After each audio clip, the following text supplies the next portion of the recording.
Welcome everyone here to a new Autogefühl episode, Skoda Fabia 2015, all new model. It's a very unpleasant and rainy day today, and I hope you will still enjoy this episode with us, because it's a very interesting car, and this car has, in my opinion, radically changed, although it doesn't look so much changed. So stay tuned for this review.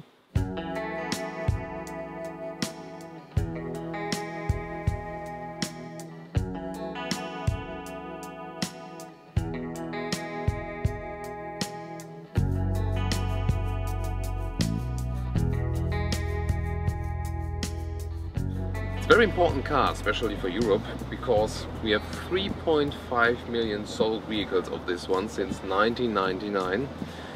From 1999 till 2007 we had the first generation, 2007 until 2014 the second generation, now comes the third generation.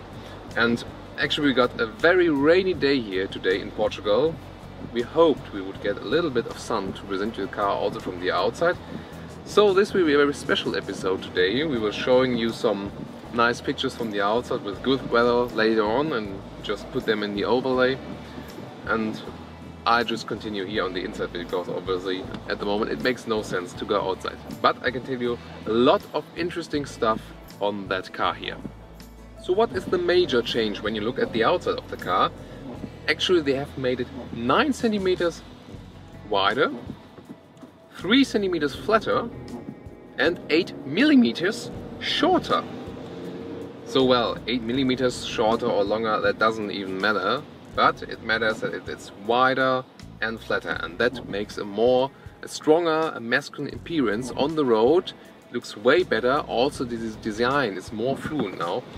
So far I think the Fabia wasn't a real beauty of a car, especially not in the E-State version, but now I think it's a really nice looking car, nice looking small car, and I would not only recommend it, for example, for a cheap version of the Volkswagen Polo.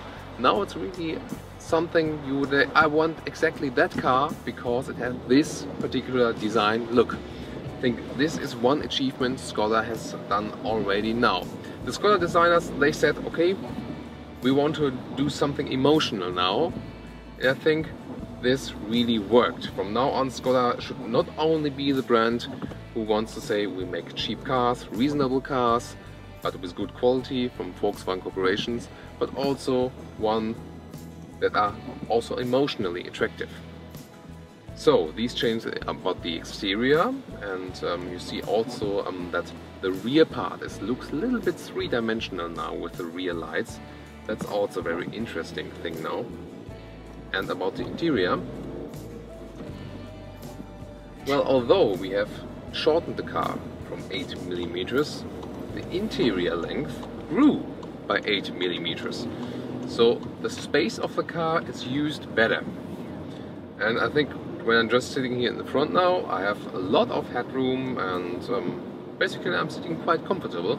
So there's nothing to complain as well.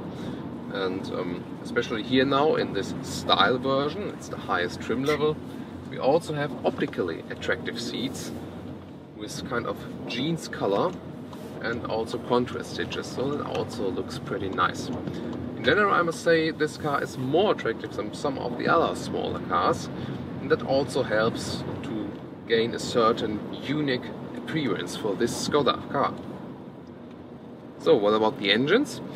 Basically we got a 1.0 liter naturally aspirated petrol engine, then we got a 1.2 liter turbo engine, also petrol, and then we got a 1.4 liter TDI turbo diesel. We are at the moment driving the 1 liter naturally aspirated one, more to that engine later.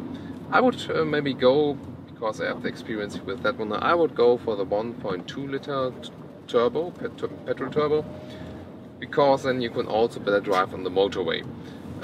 About the TDI, it's also very interesting because later on, next year, there will be a green line of that car, and this will be the 1.4 liter TDI with a specially, well, economical update to make it even less fuel consuming, and that one is supposed to consume only 3.1 liter diesel. You will end up with 4 liters, I think, or 4.5, something like that, but still, that is really not much fuel, so that is very promising.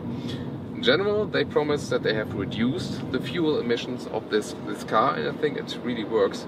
But you know, the petrol engines, when you really push them, for example, we got now above 6 liters already on the consumption, above 6 liters on 100 kilometers, and that's, well, it could be less, I must say. It's very easy to drive this car, and well, one reason is also that the car got lighter. In the smallest engine now, it's only weighing below 1 ton, so below 1000 kilograms, and that is really light. You can imagine that maybe 4 strong men can maybe lift the car on their own then. So that's very interesting that they also lost weight with this car, although it got broader. The trunk, by the way, we are taking a look at it quite soon as well. It grew now to 330 liters, and that is a growth of 15 liters. So altogether they used the space they have really. I hope you feel cozy with me here on that rainy evening drive. Still so much rain, we can't go outside, but I hope you like what we're doing with that review considering the conditions. I can tell you something more about the exterior, because it's very interesting also about the color schemes there. You see, we got the white color in here, and it's also possible to pick the contrast colors on the outside. And because there are 15 different exterior colors, and then you can pick 4 different colors for roof, mirror caps and the alloys. There are theoretically 100 combinations at all. And that's quite of a funny thing, that you actually can pick 100 combinations of just one car. And I think especially in this small car segment it's quite important, because you know, you maybe don't want to spend so much money on a car, but it should be still very beautiful and also fitting to your special needs. And everyone has a different favorite color, and then if you can put another contrasting color some parts of the car, this also just adds to this fun feeling of that car, I would say. So by this new design from exterior and interior, the Skoda Fabia for the first time also gets a little touch of lifestyle, in my opinion.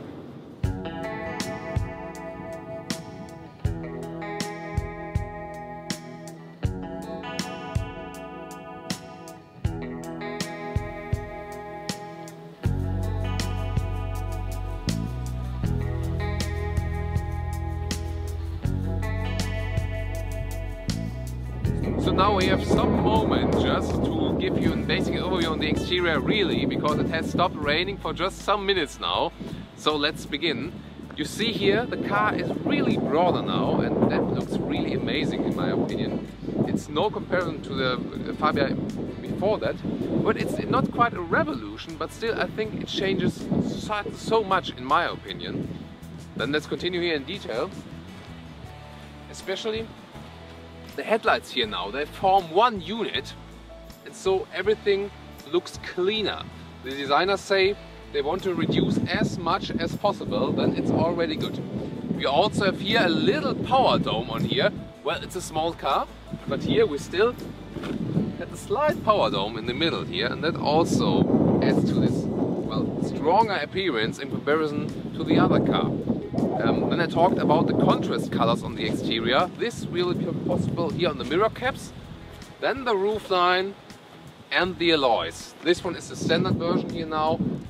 Well, it looks rather calm, so if you don't want to arouse so much attention, you would rather go for that one. If you want to have it more funny, then of course you would pick the contrast colors. Then let's take a look at the trunk, because I already told you the capacity of it. Or first, the rear design is better here. You see there's some kind of this 3D effect, because you see I can really grab in here, so it's not one straight line. This makes the 3D effect, also looks quite nice. In general, an angular design at the back, so you really have to decide. If you, for example, go for Opel or Vauxhall Corsa, you more have the round design. Here you have the more angular design. Then the trunk, it's not clean here right now, we've just put everything in. 330 liters, it grew already. And I think it's very good very good to use, and also Skoda always says we have some clever solutions. For example, we have a kind of a plastic net here where you can put smaller things in here. That's also very practical. And on the other side, for example, if you want to put some smaller things in here. So they really have paid attention to the detail here as well. And to close it, that I don't make my hands dirty, I can also put this string here. It's not too high quality, but still, it does the job, you know. I can put this one and then close the trunk again.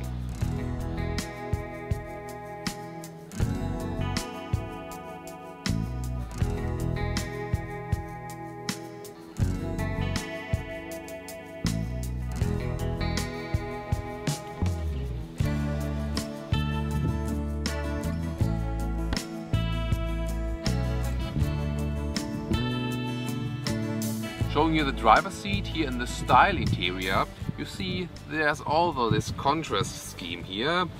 Black on the seating, bright, jeans alike on the outside with white contrast stitches.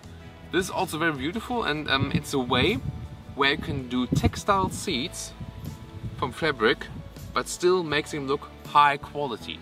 And I think this accounts for the whole interior. It's not too much, but still has something little bit special of a style, and still keeps very clean. I like it especially here for such a small car. Paying attention to some more details, these are also one of these clever solutions. I can put, for example, a parking card here, or a ticket, or something showing that I'm allowed to park somewhere here. And then, when I pay attention to detail here, this one is not dampened, so this saves money that it just flips back. But, however, this shows more quality again now. The glove box, this one slowly falls down and step up, just falling down instantly. And then again, you see there aren't any big gaps between something which puts into another thing. So this one is all pretty well done as well. One very special thing here about the rear compartment of the Skoda Fabia has always been that you have a lot of headroom, because it's a relatively angular car, and so I, with 190, still have enough headroom here. Okay, the legroom is of course limited, but it's still okay to sit here if the driver isn't too tall. However, if you want to have more space, you have to wait for the E-State version. This will also come next year, then you will have even more space here. But for a small car, I think it's a very good practical use here also in the rear compartment. And I must say, I'm pretty surprised of that car. I know the old model, and this one really feels a lot more evolved. Not only because I'm looking on that white shiny elements here now, not just optical wise, also just from driving. The whole car also feels broader, calmer, more sophisticated. And I must say, just after a few meters of driving, I already thought, wow, that is, in my opinion, one of the best cars in the small segment right now. Because it just feels, you know, more quality-wise than other models. Holger, I also talked to him about the Opel Corsa he just tested. You'll find the video in the description below. And he says that he also feels better here, especially on the seats in the Skoda Fabia. And comparing it to the Volkswagen Polo, for example, this one looks far more stylish, although the technical side is quite identical. From shifting here, it's totally smooth. We got the 5-speed manual gearbox here, and we got a 1.0 petrol engine, so 1 liter capacity only, but 75 horsepower. There's even a smaller one with only 65 horsepower. So this one is almost the smallest engine. But we got the style package here now, so the highest trim level, and for that trim level this is the smallest engine with 75 horsepower, which naturally aspirated. Well, it is not an engine for the motorway, of course, but for the city I must say it's enough, and I'm also a fan of naturally aspirated engines in general. In combination to this manual gearbox, I must say it's really fitting just for city driving, because when you got a smooth shifting process, you also don't feel like you are missing the automatic gear transmission. We would also have a DSG here, dual clutch transmission, optionally. But of course you always have to think about the price. In that case here, for example, you know, remember maybe the base price, 11,800 euros here in Germany. And when you pick this combination, highest trim level, but the smallest engine for that trim level, you are at about 15,000 euros, and that's still affordable. 20,000 euros would be highest engine plus the highest trim level, that's the maximum then. But still, it's still a very reasonable price, and that is one of the very strong characteristics here of the Skoda Fabia still. What I also find quite pleasing is the steering wheel. It's a very soft surface here, and there's also, it's direct. It immediately reacts to my steering commands, but still I don't need much power to steer it. So especially when you don't have such strong hands, it's also no problem for you to steer that car. So overall, the first driving impression is actually very good, pretty much evolved. Sometimes you feel like you're in one segment higher, and I can just recommend this car in the small segment just from driving. What I find on the other hand, technically advanced, but on the other hand quite irritating, is this system here. We have the navigation app here in the ATC.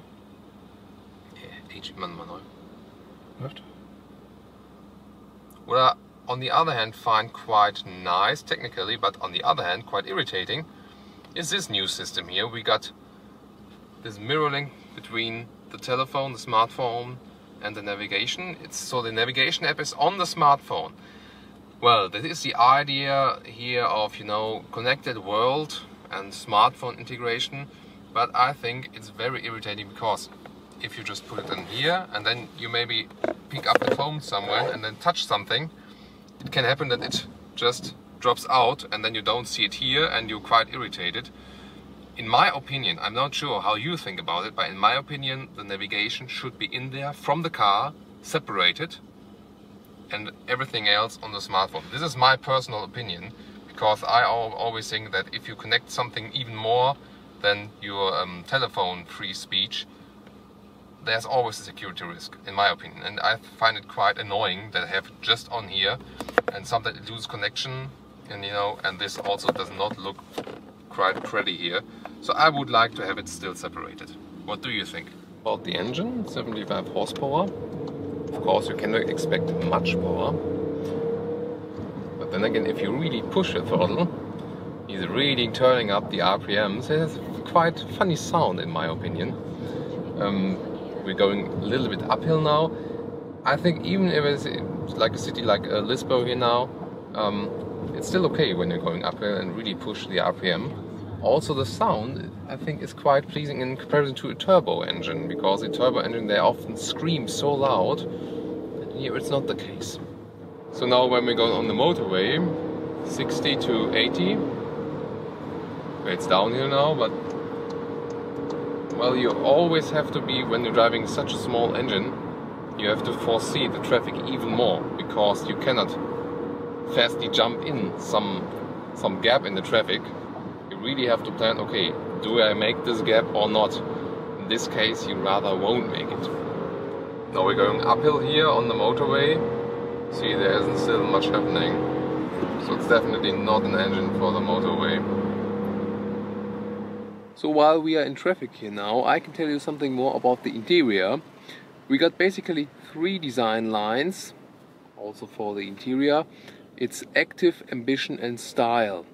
Style is the highest trim level we got right here, and I think it's really worth, because look at this here, shiny white element, also repeated in the steering wheel here. By the way, something technical, we got an uphill driving assistant. That means when I let the clutch go, I don't roll backwards, so it brakes automatically, but I don't roll backwards when I'm driving uphill. It's also quite helpful. So back to the interior. I think these shiny white elements, we know that, for example, from the Volkswagen Up, from the very micro car, and it gives you something very different. Also on the exterior you can pick white contrast color, for example the mirror caps, for the alloys, and also for the roofline. That is, for example, also a nice combination. The rest of the interior, we don't have a too big screen here, but I think the size is pretty much okay, and everything looks kind of clean. It's typically Volkswagen Corporation design. It's not so much, you know, don't put something here. It's everything is quite of neutral, but I like it because it's clean. The climate section is below here. It's also not too low as we have sometimes used from the Mercedes cars, where I get distracted because you're grabbing too low here. This is, I think, quite okay still. And also very easily, temperature, cold and warm, the areas where I want to have the air. This is for the seat heating here. We got 2 level seat heating here. So let me sum up this car for you. In my opinion, this one is a very big step for Skoda here now. Maybe the most important step in all the model history. Why? Well, I think so far you only bought the Skoda Fabia because you thought, okay, it's relatively cheap, it's good quality and it's very practical. But now you can also argue, I want to buy exactly that car because I like the design. Because it has something very unique now and it really looks good in my opinion. And it's still reasonable from the price, and also offers so much design options on the interior as well as on the exterior. About the engines, well, we have driven the 1-liter petrol engine here now today. It's a little bit too weak. I would rather go for the 1.2-liter petrol turbo engine, or maybe also go for the diesel if you are usually riding long ways. Then it's also pay off to go for the diesel. It will be very interesting also to test the 1.4-liter diesel, which is coming with this green line next year, because this one is supposed to be very fuel saving. We are looking forward to that, as well as to the E-State version, which will offer even more space. So I want to hear your opinions on the new Skoda Fabia 2015 now. What do you think about the car? What do you think about the exterior? Do you like the car now? Did you like it in the past? So I'm waiting for your comments, and thank you very much for keeping with us here today, and I hope to see you at more Autogefühl videos.